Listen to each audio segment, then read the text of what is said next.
ಭಾರತದಲ್ಲಿ ಅಸ್ತಿತ್ವದಲ್ಲಿರುವ ಅತಿ ಹಳೆಯ ದಿನಪತ್ರಿಕೆ ಯಾವುದು?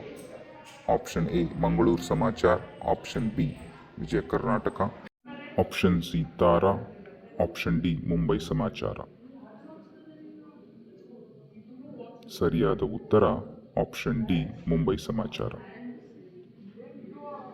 ಸ್ಟ್ಯಾನ್ಲಿ ಕಪ್ ಯಾವ ಕ್ರೀಡೆಗೆ ಸಂಬಂಧಿಸಿದೆ? Option A hockey, option B cricket, option C volleyball, option D tennis. ಸರಿಯಾದ ಉತ್ತರ ಆಪ್ಷನ್ ಎ ಹಾಕಿ. ಭಾರತ ರತ್ನವನ್ನು ಯಾವ ವರ್ಷದಲ್ಲಿ ಸ್ಥಾಪಿಸಲಾಯಿತು?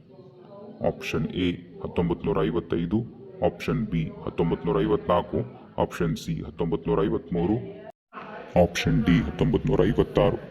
ಸರಿಯಾದ ಉತ್ತರವನ್ನು ಕಮೆಂಟ್ ಮಾಡಿ, ಹಾಗೆ ನಮ್ಮ ಚಾನಲನ್ನು ಸಬ್ಸ್ಕ್ರೈಬ್ ಮಾಡಿ. ಧನ್ಯವಾದಗಳು.